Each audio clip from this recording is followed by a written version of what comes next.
A 17-year-old steps off a hiking trail in the Rocky Mountains to photograph a wildflower. The group waits. 5 minutes pass, then 10. They call out. Silence. By nightfall, a full search operation is underway. For 3 years, nothing is found. No clothing, no footprints, no body. Until a spelunking team exploring an unmapped cave system 17 miles from the original trail discovers something impossible. The teenager, alive, severely emaciated, skin pale as paper, eyes that won't focus, and unable to speak a single word. Medical teams find evidence of prolonged malnourishment, healed fractures that set incorrectly, and psychological damage so profound that the question isn't just what happened during those 3 years underground. It's whether the person who came back is the same person who disappeared. Because the silence isn't just trauma. According to behavioral specialists who examined the case, it appears to be something else entirely. A deliberate withdrawal, so complete that speech itself has become impossible. This is the story of a disappearance that defied every statistical probability of survival, and a discovery that answered nothing while confirming everyone's worst fears. That somewhere in those mountains, in the dark places beneath the trails where families hike and children play, something happened that destroyed the ability to ever speak about it. June 14th, 2019, Rocky Mountains National Park, Colorado. Elevation 9,400 feet. The morning temperature was 53 degrees. The sky clear. Visibility unlimited. It was the kind of day that draws thousands to the park. Perfect conditions, stable weather forecasts. Trails dry and well marked. The teenager we're calling Alex, name changed, identifying details altered to protect the family's privacy, was 17 years old. A junior in high school, an experienced hiker who had grown up in Colorado, who had been on dozens of mountain trails with family since childhood. This wasn't someone unfamiliar with wilderness. This was someone who knew to carry water, who understood altitude sickness, who had been taught from a young age to respect the mountains. Alex was hiking that day with a youth group from their church. 14 teenagers, 3 adult leaders. They had chosen the Bear Lake Trail to Nymph Lake, a moderate route rated appropriate for families. Round trip, less than 2 miles. The kind of trail where you pass other groups every few minutes, where the parking lot is visible from multiple vantage points, where cell phone coverage is intermittent but present. According to the trip leader's statement to park rangers, the group stopped at Nymph Lake at approximately 10:47 a.m. They ate snacks. They took photos. The weather remained clear. Several members of the group waited at the lake's edge. Alex was in good spirits, talking with friends, showing no signs of distress, fatigue, or disorientation. At 11:13 a.m., according to timestamps on other hikers' photographs, the group began the return hike. This is where witness accounts become critical. Multiple members of the group reported that Alex had stopped approximately 200 yards from the lake to photograph wildflowers growing on the uphill side of the trail.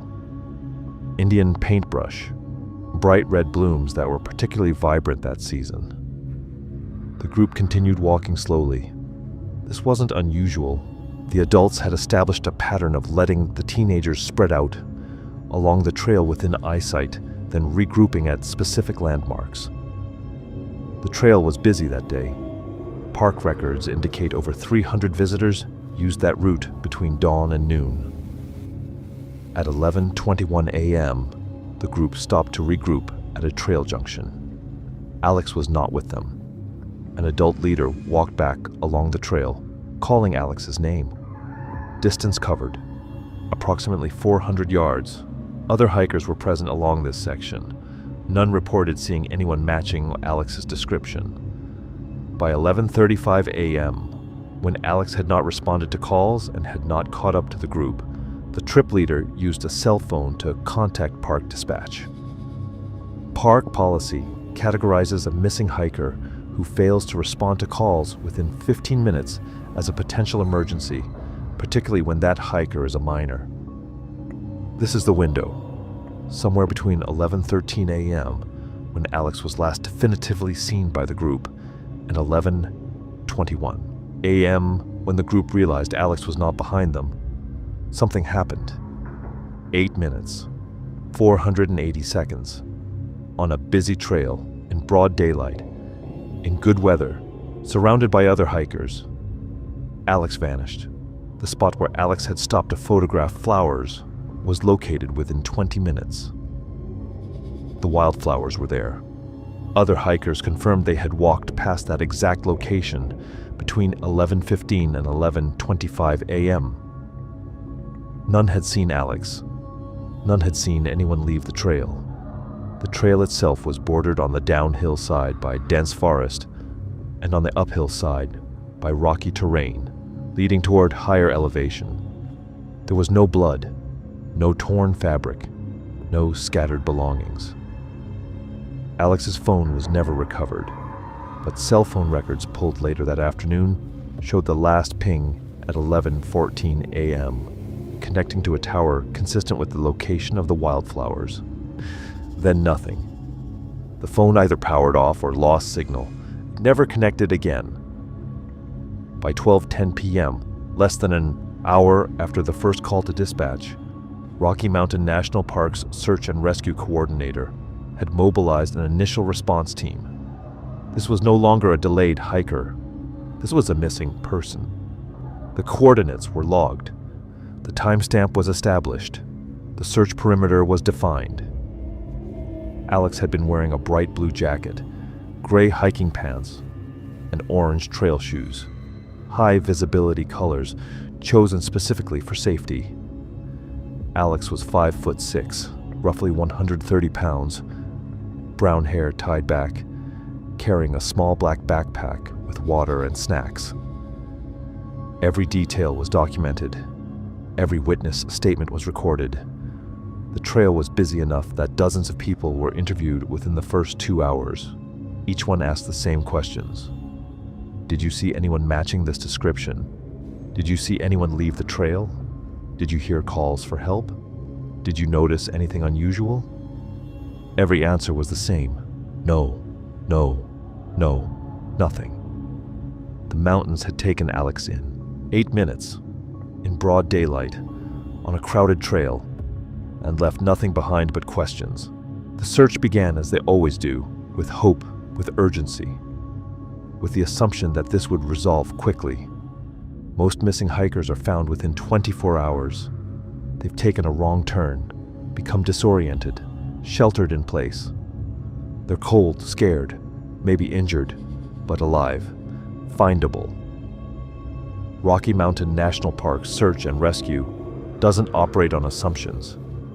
They operate on protocol, on statistics, on patterns drawn from decades of mountain rescues. And the protocol for a missing minor in good weather on a popular trail is immediate and overwhelming. By 1 p.m. on June 14th, less than 2 hours after the initial report, the first search teams were on the ground. 24 personnel divided into 4 teams, each assigned a quadrant radiating out from the last known location. They moved in a grid pattern, sweeping through the forest downhill from the trail, scrambling up the rocky slopes on the uphill side, covering every depression, every cluster of boulders, every fallen tree large enough to obscure a person.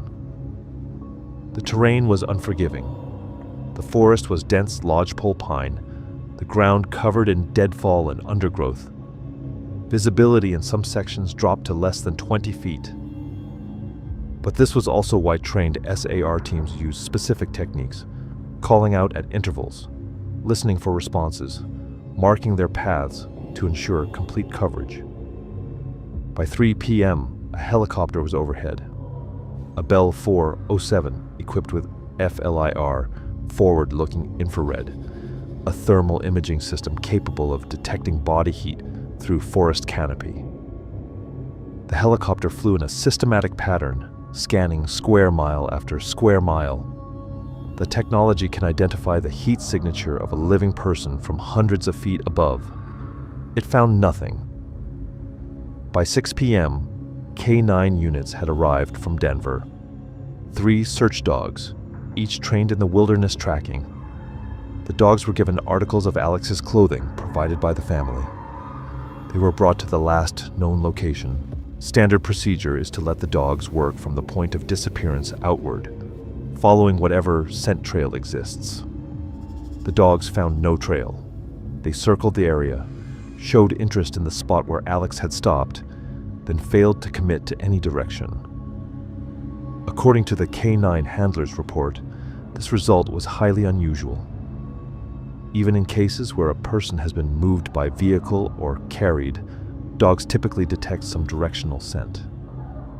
The failure to establish any trail suggested either that Alex had not moved from that location on foot, or that something had disrupted the scent entirely. By nightfall on June 14th, over 60 personnel were involved in the search. Park rangers, SAR volunteers, county sheriff's deputies. High-powered lights were brought in. The search continued through the night. Protocol dictates that the first 72 hours, the golden hours, are statistically when most live recoveries occur. After that, the chances of finding someone alive drop exponentially. June 15th. The search expanded. The perimeter was pushed outward to a 5-mile radius from the last known point. This was an enormous area, roughly 78 square miles of mountainous terrain, much of it roadless wilderness.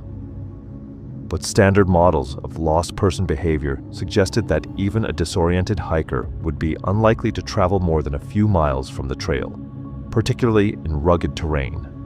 More helicopters, more dogs. Volunteers arrived from across Colorado. Over 200 people were now actively searching. The media had picked up the story. Alex's photograph was on local news broadcasts. The family held a press conference, pleading for information, for anyone who had been on the trail to come forward. Tips came in. Hikers reported seeing people matching Alex's description on different trails at different times. Each report was investigated. None were credible. Several were geographically impossible.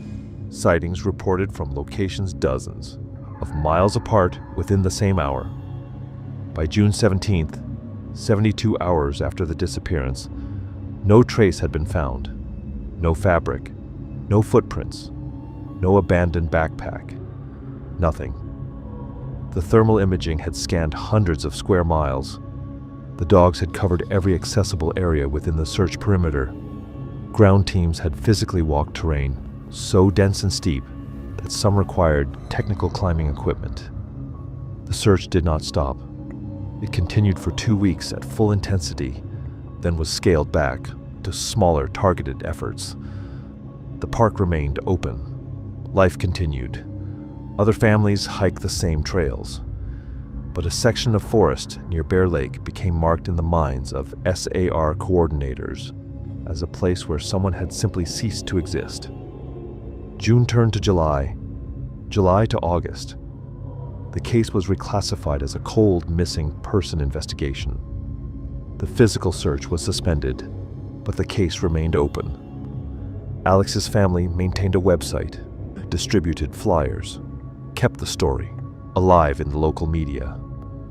But the mountains remained silent. No body was recovered. No evidence surfaced. The forest that had swallowed Alex showed no sign that anyone had ever been there at all. Months became a year. A year became 2, then 3. The case file remained in a cabinet at Rocky Mountain National Park headquarters. The family held annual vigils. The photograph of a smiling teenager in a bright blue jacket became a permanent fixture on missing person databases. And then, on October 8th, 2022, 3 years, 3 months, and 24 days after the disappearance, 2 spelunkers exploring an unmapped cave system 17 miles northwest of Bear Lake saw something that, according to their later statements, they initially believed was a hallucination. person, alive, sitting against a cave wall in total darkness. Staring at nothing, the search was scaled back after 6 weeks. This is standard protocol. According to the National Park Service, high-intensity rescue operations in wilderness areas typically transition to limited recovery missions after 30 to 45 days when no evidence of the missing person has been found. Resources are finite, new emergencies arise, the helicopters are needed elsewhere. By October, only a skeleton crew remained. 2 part-time volunteers checking previously searched zones once per week. By November, even that stopped. The family kept searching. Every weekend, the parents drove 4 hours from their home to the trailhead where their child had last been seen. They hiked the same paths. They called the same name into the same empty valleys. They distributed flyers in every ranger station, every campground, every small-town gas station within a 100-mile radius. The flyer showed a smiling face, 17 years old, last seen wearing a blue windbreaker and gray hiking boots. If you have any information, please contact the number below. Most flyers were ignored. Some were taken down by park staff after a few months to make room for newer missing person cases. A few remained, fading in the sun, the ink slowly bleaching away until the face became unrecognizable. This is called ambiguous loss. Dr. Pauline Boss, who pioneered research into this phenomenon at the University of Minnesota, describes it as a unique form of psychological trauma, a loss that occurs without closure or certainty. It is the absence of confirmation. The loved one is physically gone, but psychologically present. There is no funeral, no grave, no defined moment when grief is permitted to begin. Families of the missing cannot move forward. They also cannot move back. They exist in a suspended state, trapped between hope and despair, unable to fully commit to either. The brain struggles with ambiguity. It seeks resolution, patterns, answers. When none exists, some families create them. They convince themselves the missing person is alive and will return. They see signs and coincidences. They hear their voice in crowded rooms. Others do the opposite. They privately accept death but cannot say it aloud, cannot make it official, because doing so feels like betrayal.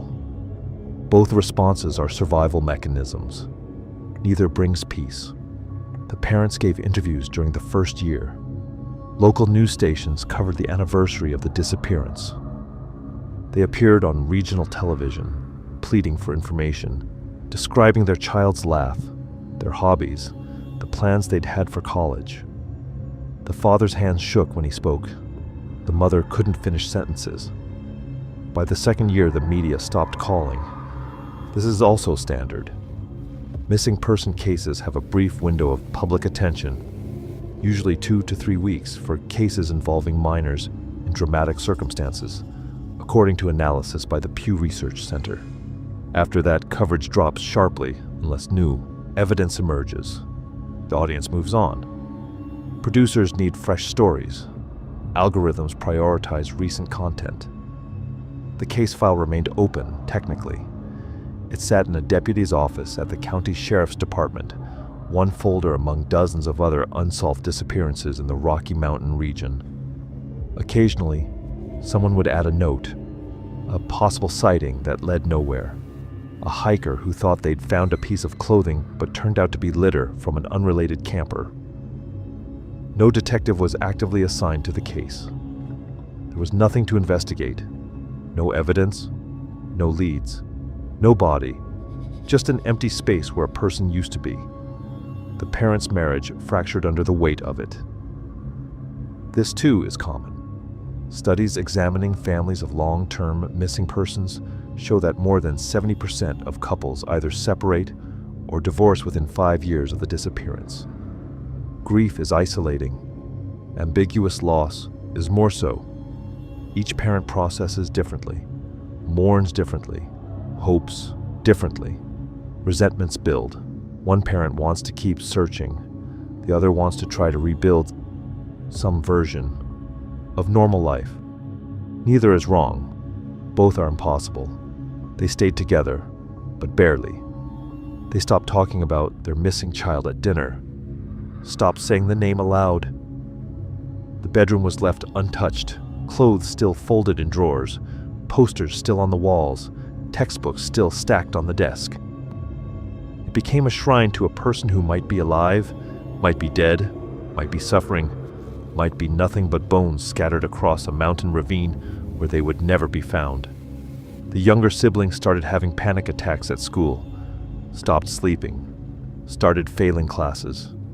The school counselor recommended therapy. The therapist diagnosed complicated grief, prescribed medication.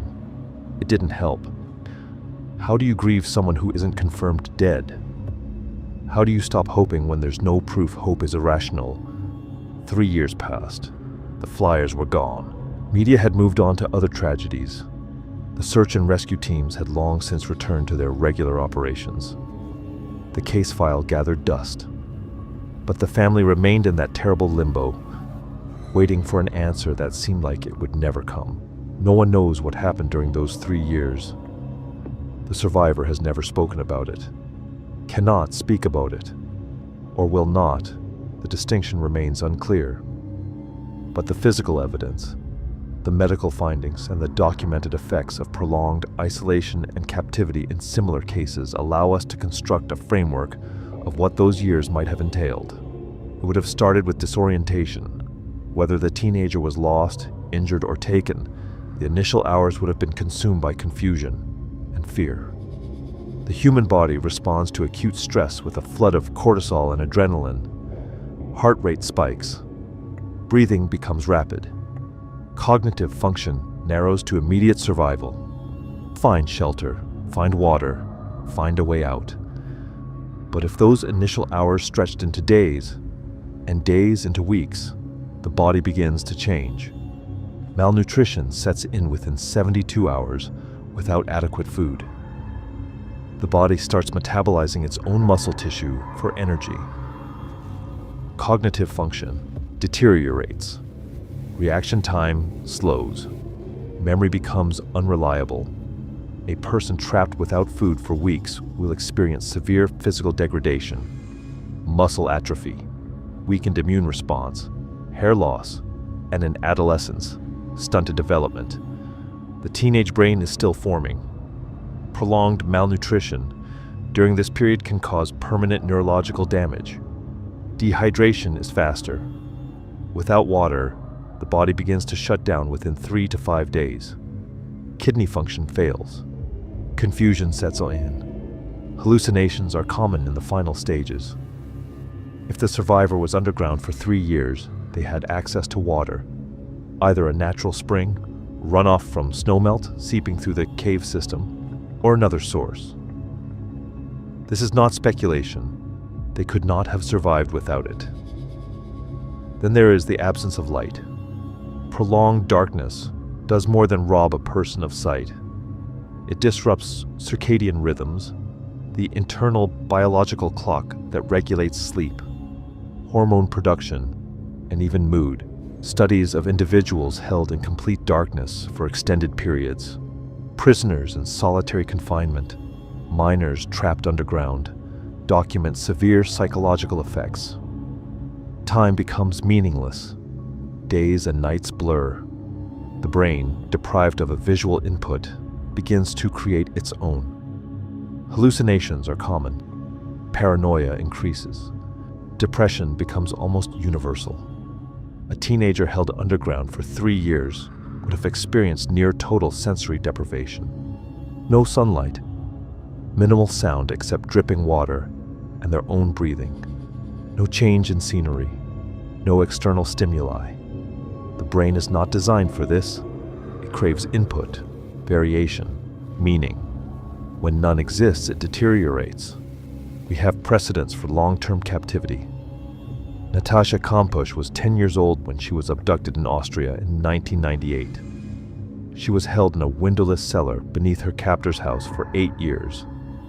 When she escaped in 2006, she weighed 106 pounds, suffered from malnutrition, and had severe difficulty readjusting to normal life. She described the psychological control her captor exerted: isolation, threats, intermittent kindness, designed to make her dependent on him. Even after freedom, she struggled with feelings of guilt and confusion about her captor. She had spent nearly half her life in that cellar. It had become her reality. J.C. Dugard was 11 when she was kidnapped in California in 1991. She was held in a hidden compound in her captor's backyard for 18 years.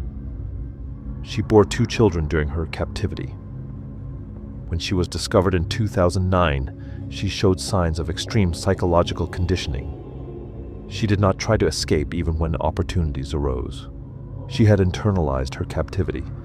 Her sense of self had been erased and rebuilt around her captor's desires and control. Both women survived.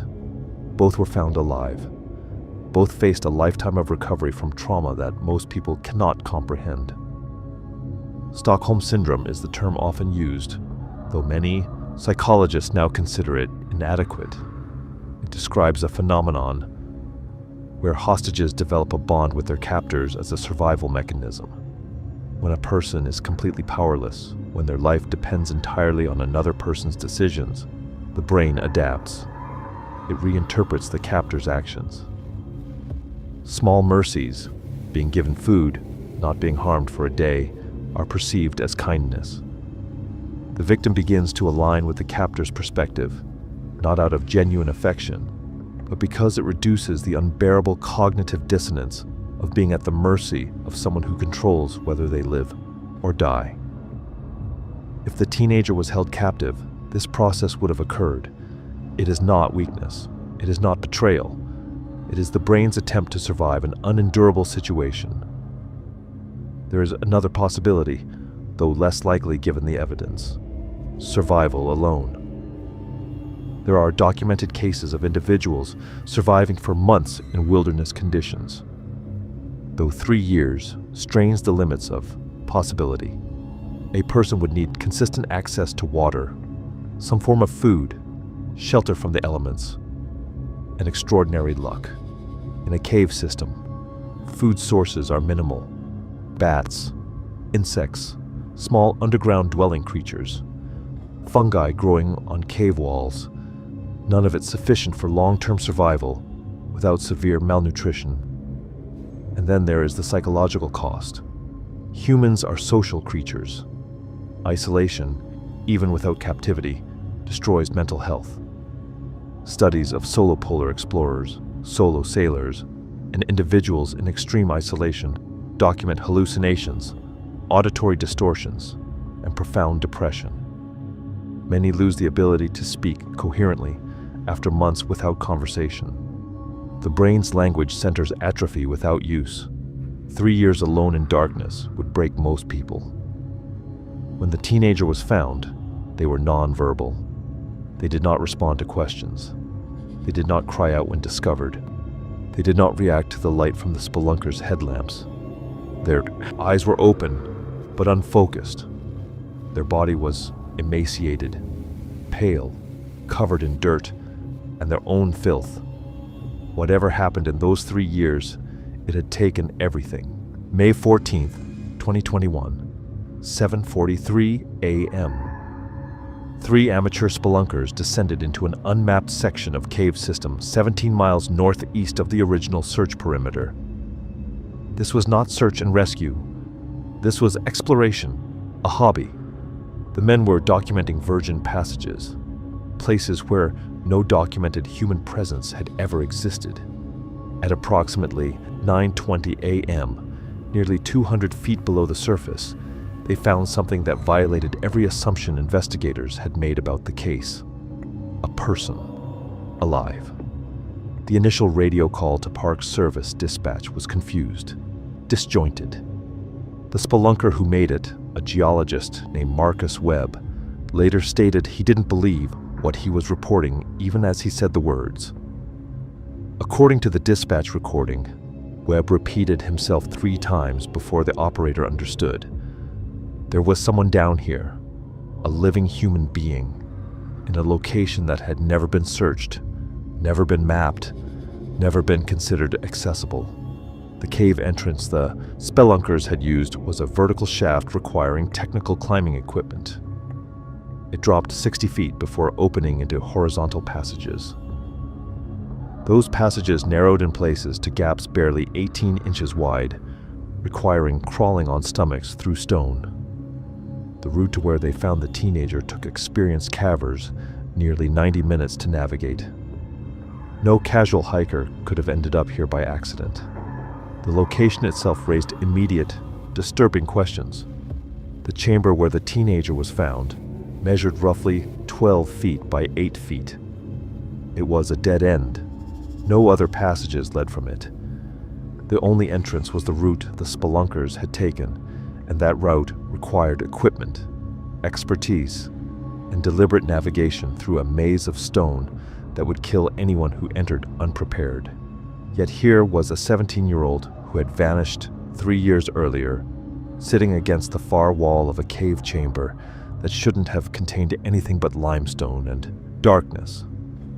Webb's description, documented in his official statement to law enforcement, focused on details his mind struggled to process. The teenager was sitting upright. Their eyes were open. They did not speak when the lights hit them, did not cry out, did not react with the expected shock or relief. They simply looked at the 3 men, expression blank, and remained motionless.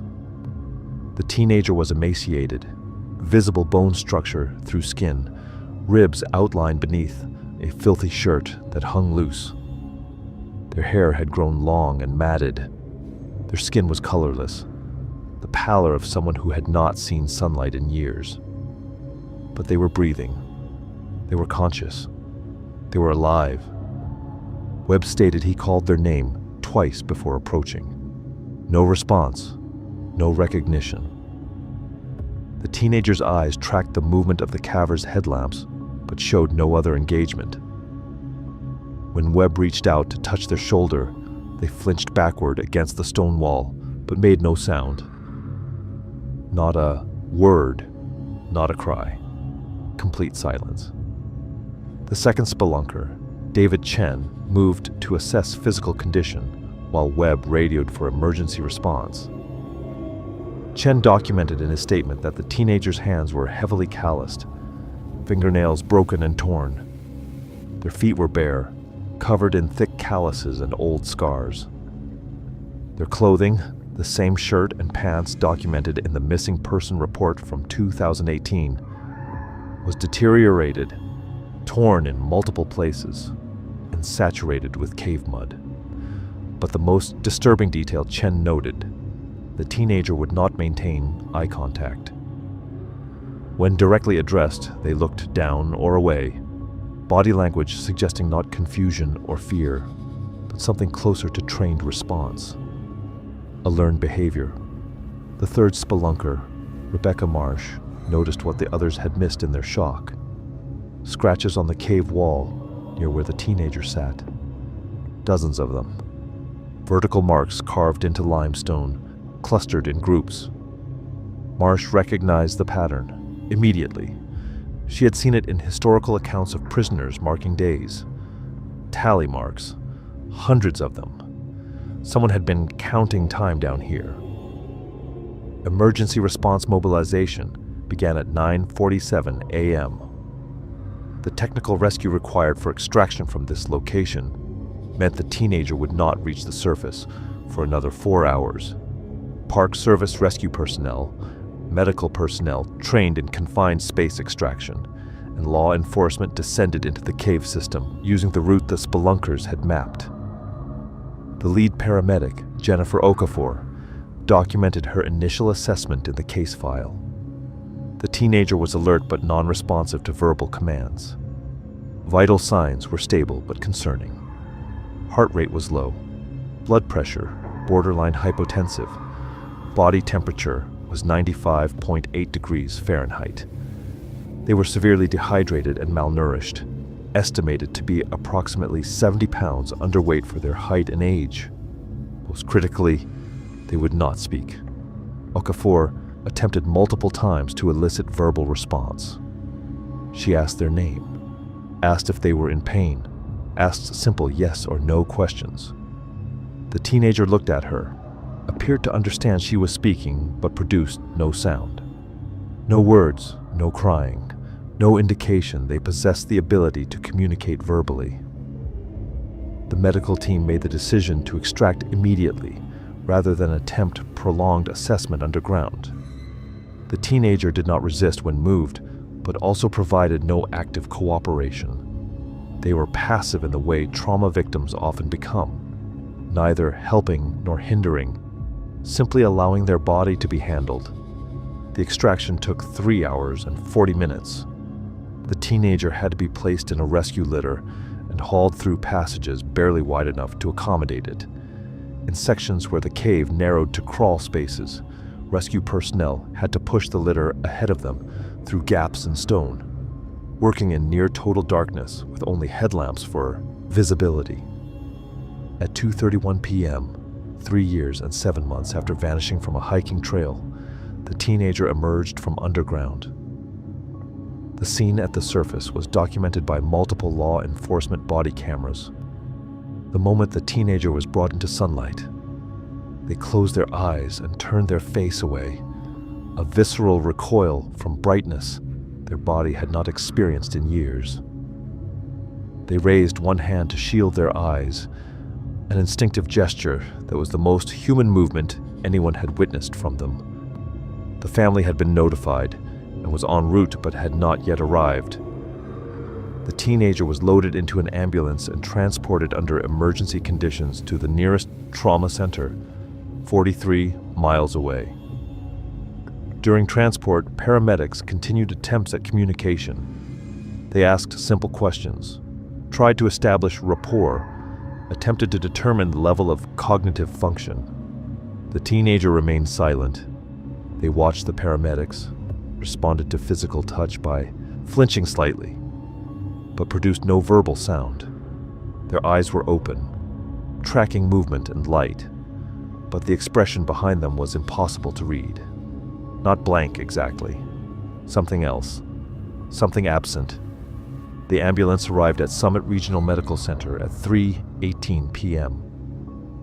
The teenager was transferred to the intensive care unit. A full medical team assembled to assess someone who had, by all logical reasoning, been dead for 3 years. But they weren't dead. They were here. And whatever had happened in that cave, whatever had sustained them or been done to them during 1,277 days underground, had left them alive but unreachable. The first question everyone asked was the same. How? How did they survive? How did they end up in a location no search team had ever accessed? How did they remain hidden for 3 years in a cave system that required technical climbing skills to enter? And the question that would haunt investigators for everything that followed: were they alone down there? The medical assessment began within minutes of arrival at Summit Regional Medical Center. What it revealed documented not just survival, but transformation. Dr. Sarah Brennan, the attending emergency physician, compiled the initial evaluation. The teenager weighed 89 pounds, 73 pounds below the healthy range for their height and age. Their body mass index registered at 13.2, well into the severe malnutrition category. Muscle atrophy was extreme throughout the body. Their frame had the physical appearance of someone decades older, the muscle wasting typically associated with prolonged starvation or chronic wasting disease. Their skin was colorless, not pale, but truly without pigment, the result of years without sun exposure. Vitamin D levels were undetectable in initial blood work. The teenager's eyes were hypersensitive to light. Even dim examination room lighting caused visible pain response, forcing medical staff to work in near darkness with minimal illumination. Dehydration was severe despite the cave environment's natural moisture. Kidney function showed signs of chronic stress. Electrolyte imbalances suggested the teenager had been operating at the edge of physiological survival for an extended period. But it was the skeletal survey that revealed the true timeline of suffering. X-rays documented 14 distinct fractures in various stages of healing. 3 ribs on the left side showed old breaks, healed at incorrect angles, suggesting they had never been set. The left wrist showed evidence of a fracture that had healed with significant displacement. 2 bones in the right foot had been broken and healed poorly. The right collarbone showed evidence of an old break. Orthopedic consultant Dr. Michael Torres reviewed the imaging and documented his assessment. The fractures showed healing patterns consistent with injuries sustained at different times over a period of years. None had received medical treatment. Several had healed in positions that would cause permanent functional impairment and chronic pain. Someone had been injured repeatedly, over time, and had survived without intervention. The teenagers' hands told their own story. The calluses noted by the spelunkers were extreme. Thick layers of built-up tissue on palms and fingertips, the kind that formed from sustained contact with rough surfaces. Their fingernails were damaged, several torn below the quick, others showing permanent deformation. Under microscopic examination, traces of limestone dust and organic matter were embedded in the nail beds. Forensic analysis would later determine the teenager had been digging at stone with bare hands. Their feet showed similar callousing, so thick in places it resembled leather more than skin. The soles were covered in scars, old cuts healed into permanent marks. Several toenails were missing entirely, the nail beds scarred over. Dr. Brennan's assessment noted these were feet that had walked barefoot on stone for years, developing protection through repeated trauma. The dental examination revealed severe decay, multiple cavities, and 2 missing teeth that appeared to have fallen out rather than been extracted. Gum disease was advanced. The teenager's mouth showed the deterioration consistent with years without dental care and probable nutritional deficiency. But none of these findings explained the most concerning symptom, the complete absence of verbal communication. Dr. Lisa Cardenas, the neurologist brought in for consultation, conducted a comprehensive assessment. The teenager was alert and responsive to stimuli. They tracked movement with their eyes, responded to light and sound, and showed startle reflexes. Basic cognitive function appeared intact. They could follow simple gestured commands, responded appropriately to pain stimuli, and demonstrated awareness of their environment. But they would not speak. Cardenas tested for physical damage to vocal structures. Laryngoscopy showed no anatomical reason for mutism. Vocal cords were intact and appeared functional. The teenager could produce sounds when coughing or clearing their throat, demonstrating physical capability for speech. The silence was not mechanical failure. Neurological imaging, CT scan followed by MRI when the teenager's medical stability allowed, showed no structural brain damage, no tumors, no lesions that would explain loss of speech. Brain activity patterns on EEG were abnormal but not in ways that suggested organic injury. Instead, they showed patterns Dr. Cardenas described as consistent with severe psychological trauma response. The teenager could speak. They were choosing not to, or more accurately, something had happened that made speech impossible despite intact physical systems. Psychiatric consultation was requested. Dr. James Reeves, a trauma specialist with experience treating survivors of prolonged captivity, conducted the initial psychiatric evaluation under heavily modified conditions. Standard interview protocols were impossible with a non-verbal patient. Instead, Reeves relied on observation, behavioral assessment, and attempts at nonverbal communication. His documented observations painted a portrait of profound psychological alteration. The teenager avoided eye contact consistently. When addressed directly, they looked down or away, body posture becoming smaller, more defensive. They responded to questions with no indication of comprehension, not because they didn't understand, but because they appeared to have learned that response itself was dangerous. Physical touch caused visible fear response. When medical staff needed to conduct examinations, the teenager went rigid. Breathing became shallow, but they did not resist. They submitted. Dr. Reeves noted, this was not cooperation. It was learned helplessness, the psychological state that develops when someone learns that resistance is futile and submission is the only way to minimize harm. The teenager's sleep patterns were severely disturbed. They would not sleep lying down, instead sitting upright against the wall of their hospital room. When exhaustion forced sleep, they woke frequently, hypervigilant, scanning the room before settling again. Night terrors occurred repeatedly. The teenager would wake, gasping, eyes wide, but still produced no sound. Even in terror, they were silent. Eating behavior was profoundly abnormal. When food was provided, the teenager ate rapidly, compulsively, with hands rather than utensils.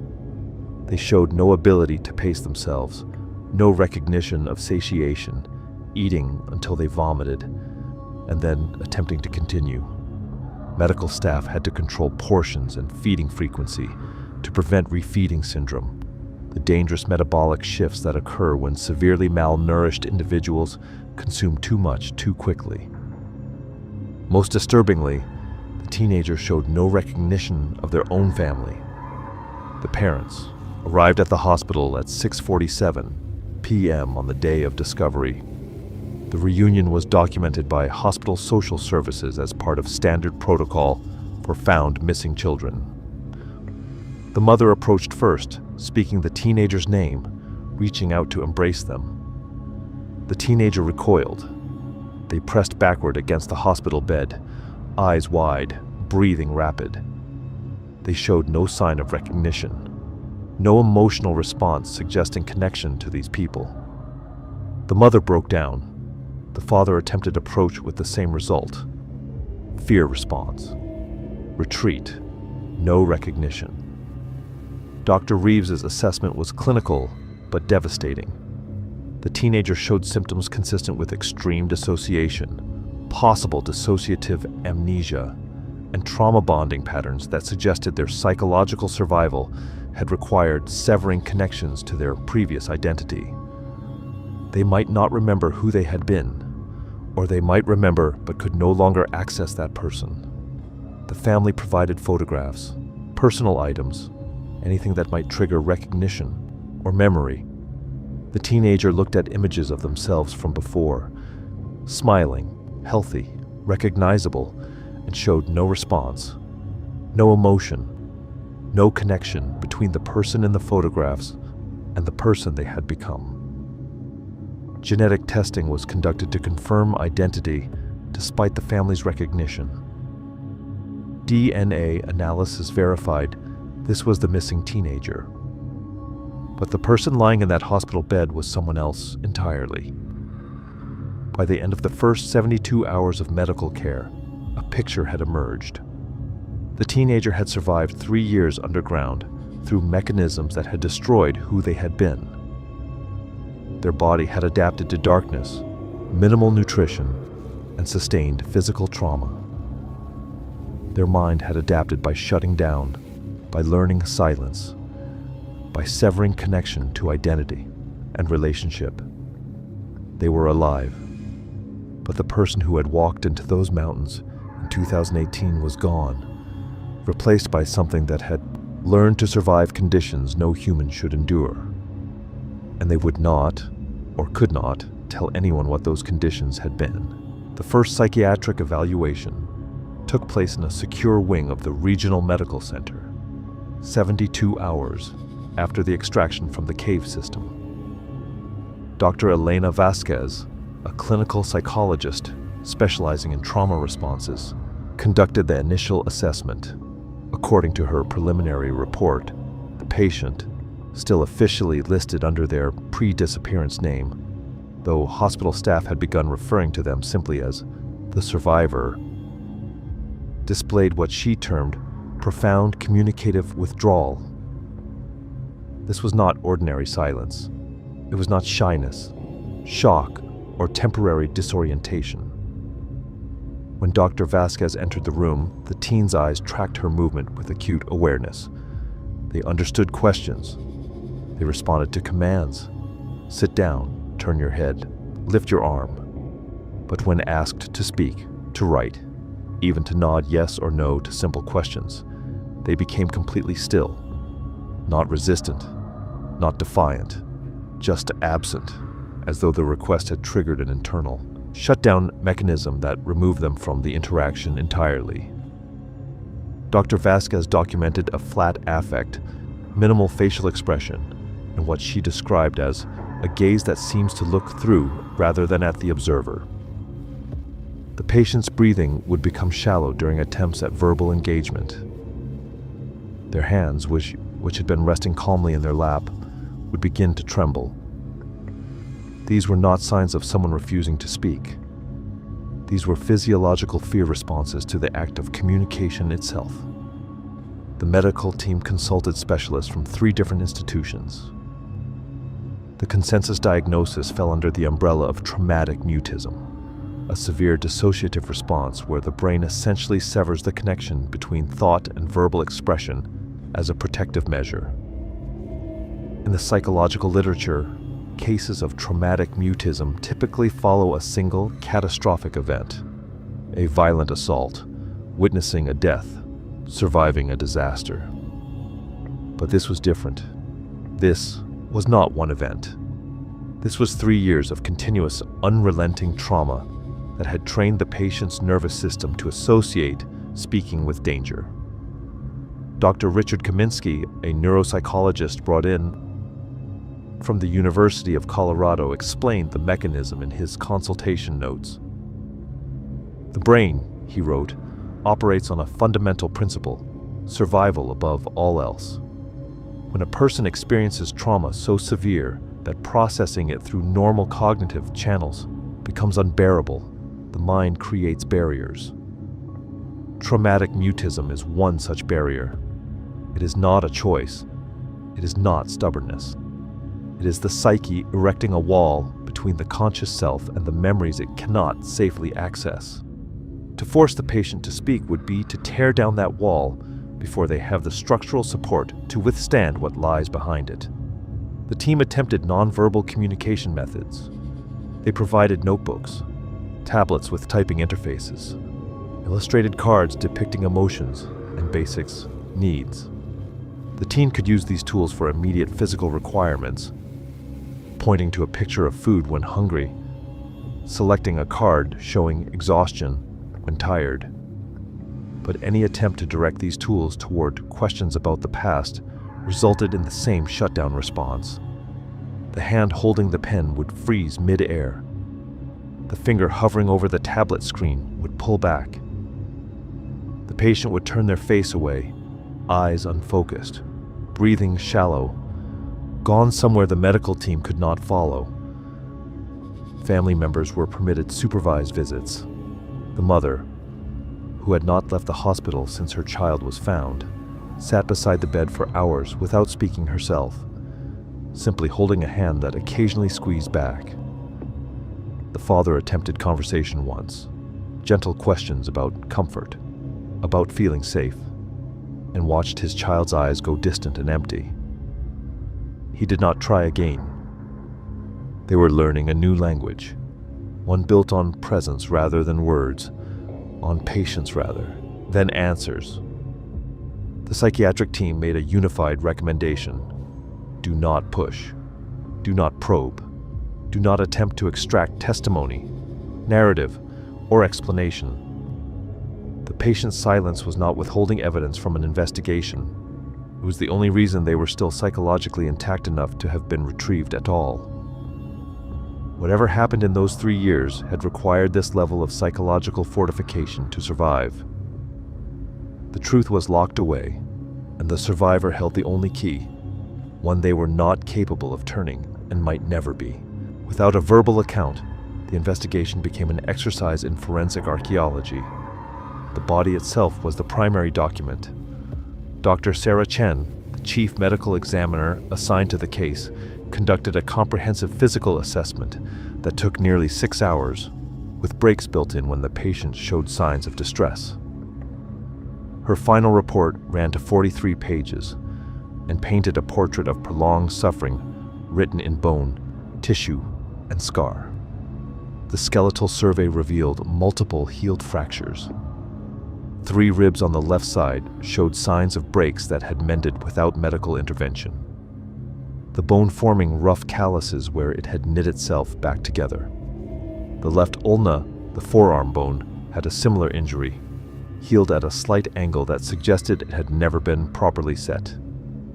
These were old injuries, at least 18 months in the past, based on the degree of bone remodeling. They told a story of impact, of pain endured without treatment, of a body forced to repair itself in conditions where no help existed. The patient's overall physical development had been severely compromised. Height and weight measurements placed them in the bottom 3rd percentile for their age group. 3 years of malnutrition during a critical growth period, the teenage years when the body undergoes its most significant development, had effectively stunted their physical maturation. Bone density scans showed signs of osteopenia, the precursor to osteoporosis, typically seen in elderly patients or those with severe dietary deficiencies. The body had been cannibalizing itself, leaching calcium from bones to sustain basic neurological function. Vitamin D levels were nearly undetectable. This was expected given the complete absence of sunlight exposure, but the severity still shocked the medical team. Prolonged vitamin D deficiency affects not just bone health, but cognitive function, immune response, and mood regulation. The patient's teeth showed enamel erosion and early-stage decay. Their skin, now exposed to fluorescent hospital lighting, showed hypersensitivity. They kept their eyes partially closed even in normal indoor illumination and requested the blinds remain drawn at all times. Dr. Chen's examination revealed extensive scarring on the hands and forearms, thin linear marks consistent with rough stone surfaces. These were defensive injuries of a particular type, the kind that accumulate when hands are used constantly against abrasive materials. Cave limestone and granite. The pattern suggested years of contact, of hands pressed against stone walls in darkness.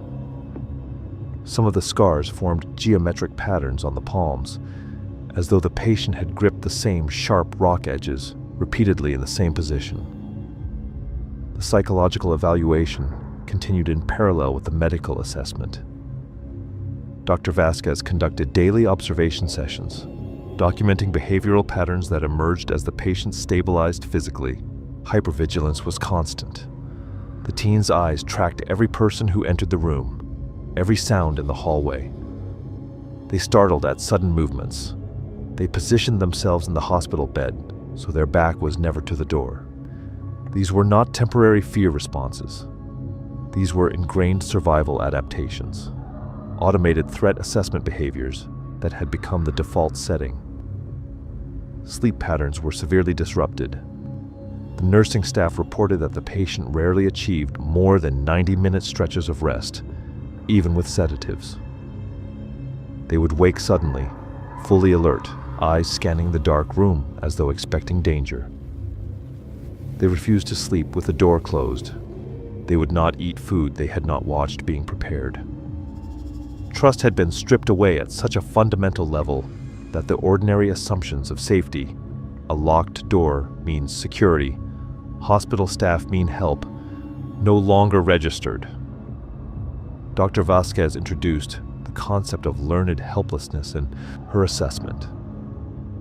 This psychological phenomenon occurs when an individual endures prolonged trauma with no possibility of escape or control.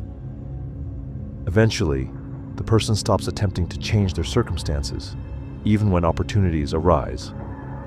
The patient's passivity, their lack of curiosity about their surroundings, their absence of questions about what happened to them or what would happen next. All of this suggested a psyche that had adapted to powerlessness as a permanent state.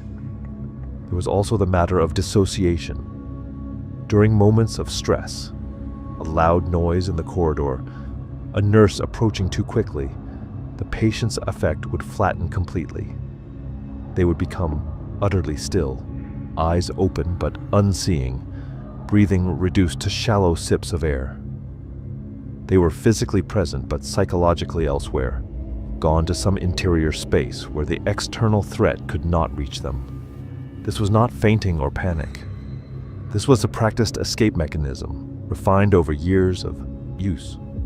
The forensic psychologist on the team, Dr. Marcus Webb, raised a possibility that made the family and investigators deeply uncomfortable: Stockholm Syndrome, or traumatic bonding. If a captor had been involved, and the evidence increasingly suggested someone had been, the teen might have developed a psychological attachment to that person as a survival mechanism. In captivity scenarios where escape is impossible, the mind sometimes reframes the captor as a protector, the source of small mercies in an otherwise unbearable situation. This could explain the patient's unwillingness to provide information. They might not perceive themselves as having been rescued. They might perceive themselves as having been taken from the only person who kept them alive. Every test, every scan, every observation added another piece to a puzzle that would never form a complete picture. The medical evidence could document what had been done to the body. The psychological evaluation could map the damage done to the mind. But the story itself, the who, the why, the how of 3 years underground, remained locked behind a wall of silence that no amount of professional expertise could breach. The survivor had lived through something that could not be spoken. And without their voice, the truth remained buried as thoroughly as they had been. The investigation turned toward a question with no easy answer: who could have done this? And more troubling, could they still be out there? Criminal profilers were brought in to build a picture from absence. No physical evidence pointed to a specific individual. No witnesses came forward. The cave system offered no DNA, no fingerprints, no tools or personal items left behind. What remained was behavior, patterned. The profile of someone who could orchestrate 3 years of captivity in one of the most inhospitable environments imaginable. The prevailing theory centered on a captor, someone with intimate knowledge of the Rocky Mountain terrain. A person who understood cave systems, hidden access points, routes that never appeared on any map. This would require years of familiarity, the kind of knowledge that comes from living in proximity to the wilderness, or perhaps within it entirely. Profilers noted the level of control required. To keep someone hidden for 3 years meant absolute domination: physical, psychological, environmental. It suggested someone who lived off-grid, a recluse or survivalist who had deliberately removed themselves from society. Someone whose absence from the community would go unnoticed because they had already made themselves invisible. The geography supported this. The Rockies are home to individuals who have rejected conventional life, who survive in remote cabins or even without shelter entirely. Some are known to local rangers and law enforcement. Others exist only as rumors, glimpsed figures, abandoned campsites, stories shared by hikers who felt watched but saw no one. Search teams revisited known off-grid locations within a 50-mile radius of the cave system. They found abandoned structures, cold fire pits, evidence of human activity. but nothing that could be definitively linked to the case. No one who matched the profile and could be placed in the area during the relevant timeline. The alternative theory was darker in its implications. Could the teenager have survived alone? Could they have fallen into the cave system during the initial disappearance and remained there, trapped but alive, for 3 years without intervention? Survival experts were consulted. The answer was bleak. Alone, without supplies, the chances of surviving even a month in those conditions approached 0. The cave where they were found had a water source, a thin stream that trickled through the rock, but nothing else. No food source, no light, no protection from the cold that settled into the mountain's interior during winter months. The physical evidence contradicted solo survival. The teenager's body showed signs of care, however minimal, wounds that had been cleaned, if crudely. Evidence they had been moved within the cave system, not remained in one location as someone trapped would. The conclusion was inescapable. Someone else had been involved, but the survivor's silence meant the ghost remained faceless. The investigation remains open, active according to official statements, though the path forward grows narrower with each passing month. Law enforcement faces an obstacle that no amount of expertise can overcome. The only witness to what happened during those 3 years cannot testify. Every question directed toward the survivor meets the same wall of silence. Trauma specialists have made clear that forcing communication could cause irreparable psychological harm. The survivor's recovery must take precedence over the need for answers. This leaves investigators with fragments. The cave itself has been analyzed and reanalyzed. Every surface examined for trace evidence. The results remain frustratingly sparse. Whoever was involved left almost nothing behind. Digital forensics teams scoured records for any individual who fit the profile and had connections to the area. They cross-referenced property records, hunting licenses, emergency rescue calls, even online forums where survivalists and off-grid communities congregate. Hundreds of names were investigated. None produced actionable leads. The reality is stark. If someone took the teenager into those mountains, if they held them in that cave for 3 years, they did so with a level of caution and planning that borders on professional. Or they operated from such deep isolation that their existence left no footprint for investigators to follow. There is frustration in the detective briefings, in the careful language used when family members ask about progress.